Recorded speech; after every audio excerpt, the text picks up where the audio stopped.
नमस्कार. आज आपण पाहणार आहोत भाजक्या पोह्याचा चिवडा, जो तळलेला नाही किंवा भाजलेलाही नाही. मी फक्त पोहे गरम करून घेणार आहे. हा पुणेरी लक्ष्मीनारायण चिवडा, जो सुप्रसिद्ध आहे. अशा प्रकारे ते चिवडा तयार करतात. तीच रेसिपी मी इथे वापरलेली आहे. तर आता आपण पुढे रेसिपी बघू. खूप कुरकुरीत आणि ऑइल फ्री म्हटलं तरी चालेल. थोडंफार आपण आता फक्त शेंगदाणे वगैरे तळायसाठी तेलाचा वापर करणार आहे, पण खरंच खूप छान लागतो. नक्की ट्राय करा. आणि चॅनलवर नवीन असाल तर लाईक, शेअर, सबस्क्राईब करायला विसरू नका.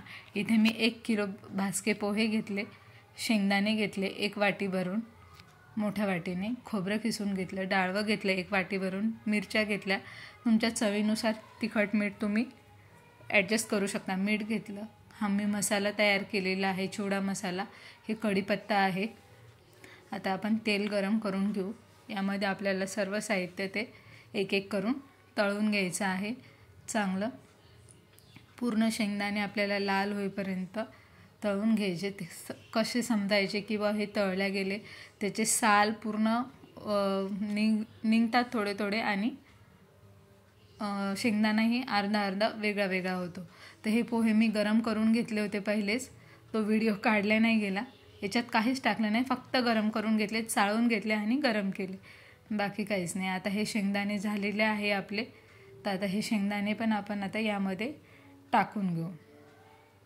मी तुम्हाला दाखवत होते की कसं पूर्ण साल वगैरे निघली की ते पूर्ण तळल्या जातात. तसंच आपल्याला हे जे डाळवं आहे ते पण 1 वाटी भरून घेतलं होतं.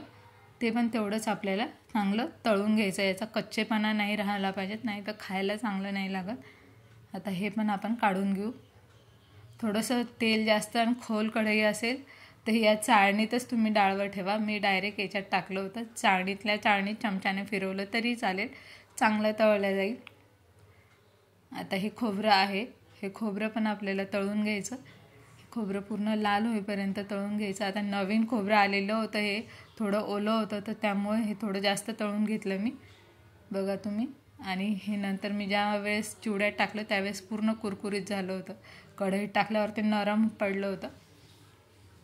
आणि कढीपत्त्याचे पानं, तेल चांगलं तपू द्यायचं. कढीपत्त्याचं पूर्ण कच्चेपणा निघला पाहिजेत. कढीपत्ता, खोबरं, हिरवी मिरची याला चांगलं तळून घ्या. त्याच्यामुळे चिवडाही वाकस होणार नाही आणि व्यवस्थित राहीलही. आता त्यानंतर आपण हिरव्या मिरच्या पण तळून घेणार आहोत. तर तेल थोडं गरम करते मी जास्त, म्हणजे जास्त वेळ ठसका वगैरे होणार नाही. आता हे पूर्ण मिरच्या थोड्याशा चिरल्या होत्या मी आणि उन्हात ठेवल्या होत्या. थोड्या सुकल्यासारख्या झाल्या त्या, त्यामुळे जास्त उडत नाही आणि तळल्याही लवकर जातात.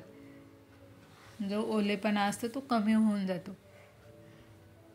तर या मिरच्या आपल्याला पूर्ण लाल होईपर्यंत थोड्या तळून घ्यायच्या आणि नंतर काढून घेऊ. हे मिरच्या अशा प्रकारे काढून घेतलं. हे सर्व साहित्य आता जे भाजलेला पोहे होते त्यावर मी हे सर्व एक एक जिन्नस टाकून घेतले. आता आपण मसाला जो तयार करणार आहोत तो पुढे पाहू. हे आपल्याला सध्या मिक्स नाही करायचं. तुम्हाला करा वाटलं तर करू शकता, पण मी हे नंतर जेव्हा मसाला तयार करेल ना तेव्हा सगळं एकदम मिक्स करणार आहे, म्हणजे सगळ्या याला मसाला पण लागेल आणि तिखट मीठ पण लागेल. तर आता हा जो मसाला आहे याचा व्हिडिओ मी पहिले टाकलेला आहे यूट्यूबवर. हा तो मसाला मी घरीच केलेला आहे. आणि याच्यात आता थोडीशी हळद आणि तिखट, हे कलरसाठी तिखट टाकणार आहे आपण. काश्मीरी लाल मिरचीचं तिखट आहे. आणि थोडंसं चवीनुसार मीठ कमी टाका.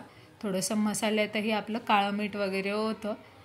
चाट मसाला होता, काळं मीठ होतं, त्याच्यामुळे हे आपलं जे खायचं नॉर्मल मीठ असते ते कमी टाका. आणि इथे थोडीशी साखर. आता हे तेलामध्ये आपल्याला पूर्ण मसाला भाजून घ्यायचा चांगला. गॅस बंद केला मी, तेल तापलेलं होतं. आणि हे मिक्स करून आपल्याला हे तेल आता या चिवड्यात पूर्ण टाकून घ्यायचं आहे. कलरही खूप छान येतो, टेस्टलाही छान लागते. नक्की ट्राय करा. आणि चॅनलवर नवीन असाल तर चॅनलला लाईक, शेअर, सबस्क्राईब करायला विसरू नका. कसा वाटला व्हिडिओ, पुढची रेसिपी काय करू हे तुम्ही मला कमेंटमध्ये सांगा. मला यूट्यूबवर नाही तर व्हॉट्सअपवर मेसेज येतात की ताई हे दाखव ते दाखव. पण यूट्यूबवरही तुम्ही मला मेसेज करू शकता, कमेंट करू शकता, त्यामुळे मलाही कळेल. व्हॉट्सअप आता या गडबडीत काही पाहायला जाऊन नाही राहिलं. यूट्यूबवर तेवढं काळजीनं पाहते मी की काय आले मेसेज, काय नाही. कसा वाटला चिवडा नक्की सांगा आणि तुम्हीही करून बघा. दिवाळीच्या सर्वांना हार्दिक शुभेच्छा. कलर खूप छान येत आहे.